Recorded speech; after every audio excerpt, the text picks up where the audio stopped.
నందమూరి వంశంలోని ఇద్దరు సింహాల మధ్య నడిచిన అత్యంత ఆసక్తికరమైన, ఎవరికీ తెలియని ఒక రియల్ ఎమోషనల్ బాండింగ్ గురించే. విశ్వవిఖ్యాత నట సార్వభౌముడు నందమూరి తారక రామారావు అంటే కేవలం ఒక పేరు కాదు. అది ఒక గంభీరమైన వ్యవస్థ. ఆయన కళ్ళల్లో ఉండే ఆ పవర్, ఆ ఆహార్యం చూస్తే ఎంతటి వారికైనా సరే వెన్నులో వణుకు పుట్టాల్సిందే. సినిమా షూటింగ్ సెట్లో పెద్దాయన అడుగు పెడితే అందరూ సైలెంట్ అయిపోవాల్సిందే.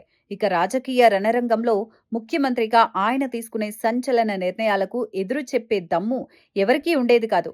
పార్టీ లీడర్లు సైతం ఆయన ఎదుట మాట్లాడడానికి 100 సార్లు ఆలోచించి వెనకడుగు వేసేవారు. అలాంటి నిలువెత్తు గంభీర స్వరూపం ముందే ధైర్యంగా నిలబడి, నాన్నా నువ్వు చెప్పేది కరెక్ట్ కాదు అని సూటిగా కళ్ళల్లోకి చూసి ఎదురు చెప్పిన ఆ ఏకైక మనగాడు ఎవరో తెలుసా? సాక్షాత్తు నందమూరి బాలకృష్ణ ఇంటర్వ్యూలో విప్పిన ఆ mind blowing political and personal secrets ఏంటో స్పెషల్ స్టోరీలో ఇప్పుడు చూసేద్దాం రండి. అవును, ఎన్టీఆర్ అనే మహా సామ్రాజ్యంలో అందరూ భయభక్తులతో తలలు వంచుకుంటే ఒకే ఒక్కడు మాత్రం ఆ సింహం ముందే తల ఎత్తి మాట్లాడేవాడు. ఆయనే నందమూరి హరికృష్ణ. బాలకృష్ణ చెప్పిన వివరాల ప్రకారం హరికృష్ణకు పుట్టుకతోనే ధైర్యం, దూకుడు చాలా ఎక్కువ. అప్పట్లో ఎన్టీ రామారావు వరుసగా సినిమాలు చేసుకుంటూ చెన్నైలోనే బిజీగా గడిపేవారు. కానీ హరికృష్ణ మాత్రం నిమ్మకూరులో తన తాతగారింట్లో అంటే రామారావు తండ్రి దగ్గరే పెరిగారు. పల్లెటూరి వాతావరణం, తాత అపారమైన లార్డ్ పీరియడ్ వల్ల ఆయన మనస్తత్వంలో ఒక తెలియని మొండితనం, తిరుగులేని ధైర్యం చిన్నప్పుడే నరనరాల్లో జీర్ణించుకుపోయాయి. సినిమాలో ఎన్టీఆర్ కు ఆయన తమ్ముడు నందమూరి త్రివిక్రమరావు కుడి భుజంలా ఉంటూ నిర్మాతగా, దర్శకుడిగా అన్నీ చూసుకునేవారు. పెద్ద ఆయనకు ఏదైనా గట్టిగా చెప్పాలంటే ఇండస్ట్రీలో త్రివిక్రమరావుకు మాత్రమే సాధ్యమయ్యేది. కానీ సినిమాల తర్వాత ఎన్టీఆర్ ఎప్పుడైతే రాజకీయాల్లోకి అడుగుపెట్టారో అప్పుడు పెద్దాయనకు హరికృష్ణ అన్నీ తానై మారిపోయారు. నందమూరి పిల్లల్లో అందరికంటే పెద్దవాడు కాకపోయినా తండ్రికి తలలో నాలుకలా మెలిగారు. పెద్దాయన పర్యటనలు, ఆయనకు అందే ఫుడ్లు, లీడర్ల అపాయింట్మెంట్లు ఇలా ప్రతి ఒక్క పొలిటికల్ వ్యవహారాన్ని హరికృష్ణ తన చేతుల్లోకి తీసుకొని ఒక పటిష్టమైన కోటలా తండ్రిని కాపాడుకుంటూ వచ్చారు. ఇక్కడే అసలైన హిస్టరీ క్రియేట్ అయింది. ఎన్టీఆర్ తెలుగు జాతి ఆత్మ గౌరవం అంటూ రాష్ట్రం మొత్తం చుట్టేయడానికి తలపెట్టిన ఆ చారిత్రాత్మక చైతన్య రథయాత్రకు డ్రైవర్ సీట్లో కూర్చొని వేల కిలోమీటర్లు ఆ రథాన్ని నడిపించిన సాహసశాలి మన హరికృష్ణ.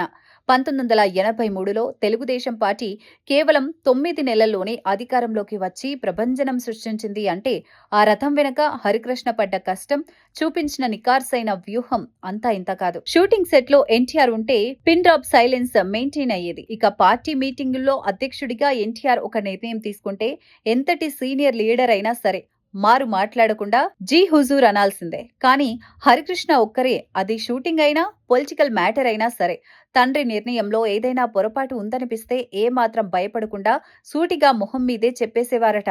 నాన్నా నువ్వు చేసేది తప్పు, అక్కడ ఆ నిర్ణయం కరెక్ట్ కాదు అని ఎన్టీఆర్ మాటకు ఎదురు చెప్పేంత దమ్ము, ధైర్యం కేవలం హరికృష్ణకు మాత్రమే ఉండేది.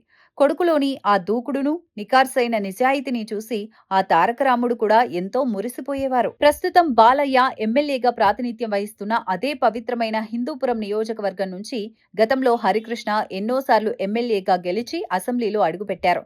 తండ్రి కేబినెట్లో రవాణా శాఖ మంత్రిగా పనిచేసినప్పుడు హరికృష్ణ తీసుకున్న నిర్ణయాలు ఈ రోజుకి సంచలనమే. ఆర్టీసీ బస్సుల్లో మహిళలకు ప్రత్యేకంగా సీట్లు కేటాయించే చారిత్రాత్మక జీవోను తీసుకొచ్చిన అసలైన ఘనత హరికృష్ణదే. ఆయన తెరపై కనిపించింది చాలా తక్కువ సినిమాలే అయినా పవర్ఫుల్ పోలీస్ ఆఫీసర్గా, నిలదీసే నాయకుడిగా వెండితెరపై కూడా తనదైన మార్కు వేసి నందమూరి హరికృష్ణ అంటే ఒక సంచలనం అని నిరూపించుకున్నారు. ఆ గంభీరమైన తండ్రికి తగ్గ గడుసైన మొండి ధైర్యమున్న కొడుకుగా చరిత్రలో నిలిచిపోయారు. ఎన్టీఆర్ ఆ గంభీరమైన సామ్రాజ్యాన్ని నడిపించడంలో, ఆయనకు అండగా నిలబడటంలో హరికృష్ణ చూపించిన ఆ ధైర్యమే ఈ రోజుకి నందమూరి అభిమానుల గుండెల్లో ఆయన స్థానాన్ని ప్రత్యేకంగా నిలబెట్టింది.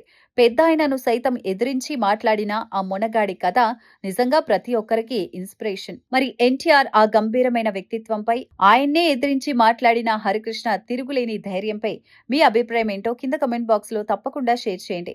మరికొన్ని ఇలాంటి interesting, mind blowing and untold cinematic stories కోసం ఇప్పుడే మా కిరా కబుర్లు ఛానల్ ని లైక్ చేయండి, షేర్ చేయండి, సబ్స్క్రైబ్ చేసుకోండి. Thank you.